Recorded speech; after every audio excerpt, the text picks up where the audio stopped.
ओम गणेशाय नमः। बात करना चाहता हूँ कि ग्रहों के साथ जो रोग, डिजीज, इलनेस, इसका क्या लिंक है। बात करेंगे सूर्य की। तथा पिंडे तथा ब्रह्मांडे। जो ब्रह्मांड में है वो हमारे पिंड में है, जो हमारे पिंड में है वही ब्रह्मांड में है। इसका मतलब ये है whatever is existing in the universe that is with us also in our body। सूर्य की बात करेंगे आज। सूर्य ब्रह्मा जी के पुत्र कश्यप और अदिति जी उनकी पत्नी से पुत्र पैदा हुए, ब्रह्मा जी के पौत्र हुए एक तरीके से। तो इसलिए हम कई बार ये कहते हैं ब्रह्म स्वरूपिणे सूर्याय नमः। ये भी एक मंत्र है। सूर्य का आध्यात्म स्वरूप है, वो समष्टि का नेत्र है, समष्टि का नेत्र होना। तो आपको ये बता दूं कि हम भी जीवन दर्शन के लिए हैं, तो हमारे भी जो मेन सूर्य का और हमारा लिंक है वो नेत्रों से जुड़ा हुआ है। हमें भी तो दर्शन करने हैं। तो वो ये यथार्थ है, प्रत्यक्ष देवता है जिसके हमें डेली दर्शन होते हैं और हम डेली उनकी पूजा भी करते हैं। कि सूर्य किस बात के लिए? हेल्दीनेस। तो सूर्य अब आपको ABCD में बताता हूँ। कि ओवरऑल किसी के पास पावर है हेल्दीनेस की, तो वो सूर्य के पास है। चाहे किसी भी ग्रह के कारण वो रोग हो, चाहे कोई भी रोग हो, अगर उसका हमें इंडिविजुअल देखना होता है जन्म कुंडली के थ्रू कि ये रोग किसके कारण है, पर ओवरऑल जो होता है वो रोग में, हर रोग में सम्मिलित होता है वो सूर्य होता है। सूर्य का प्रभाव होगा ही निश्चित, नहीं तो आप हेल्दी रहेंगे। अब इनकी स्पेसिफिक, सबसे पहले मैंने बात की नेत्र की। तो नेत्रों में दो प्लैनेट्स बहुत इंपॉर्टेंट होते हैं, एक है सूर्य, एक है शुक्र। सूर्य भी, चाहे वो शुक्र के कारण नेत्रों का रोग हो, सूर्य का इन्वॉल्वमेंट होगा ही, सीक्वेंस होगी ही कि उधर सूर्य खराब होगा, इधर शुक्र खराब होगा, वो ब्लाइंड होता है।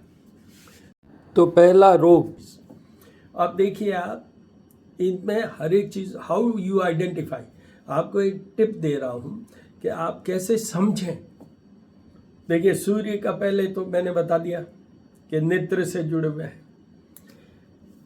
अब देखिए सूर्य प्रकाश से जुड़े हुए हैं, और प्रकाश में क्या है कि वो भी सुबह भोर में, जब उनकी रेज में इतनी ज्यादा पावर नहीं होगी, अल्ट्रावायलेट रेज नहीं होंगी, उस समय दर्शन कीजिए।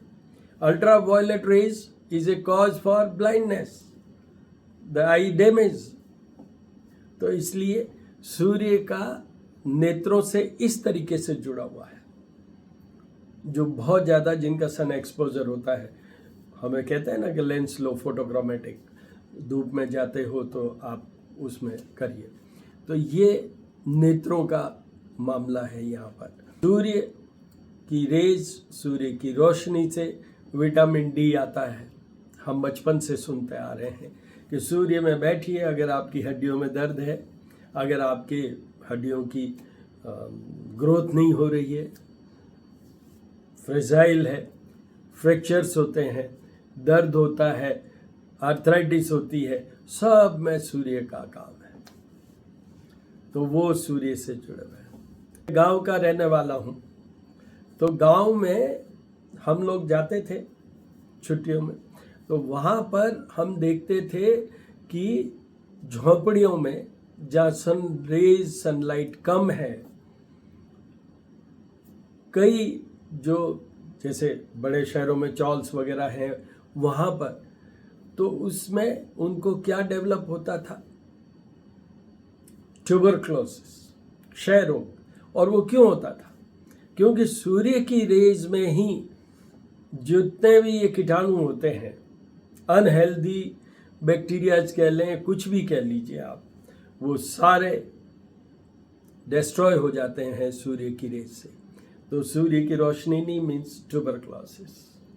पहले बहुत कॉमन था, अभी भी आप देखिए जब सूर्य की कम होती है, बारिश के सीजन में देख लीजिए, विंटर्स में देख लीजिए, जब सूर्य का रेज का एक्सेसिबिलिटी कम हो जाती है उस समय डिजीज प्रोफाइल कितना बढ़ जाता है, कितनी बीमारियां हो जाती है तरह तरह की।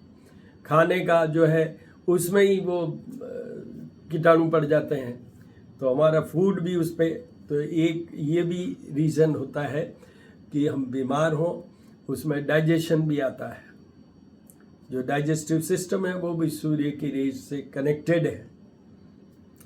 उसके बाद में एक पिक्चर देखी थी मैंने बचपन में, बैन हर। उसमें एक परिवार के 2-3 सदस्यों को, मेंबर्स को, जो कोठड़ी में मतलब छोटे से रूम में बंद कर देते हैं years together, they don't have sunlight, then they developed leprosy. एक मत के अनुसार ये भी है कि हृदय रोग भी सूर्य से जुड़ा हुआ है। आपको एक उस पैटर्न पे समझाया है as a doctor cum astrologer. अब मैं एक्सक्लूसिवली एस्ट्रोलॉजी पे आता हूँ।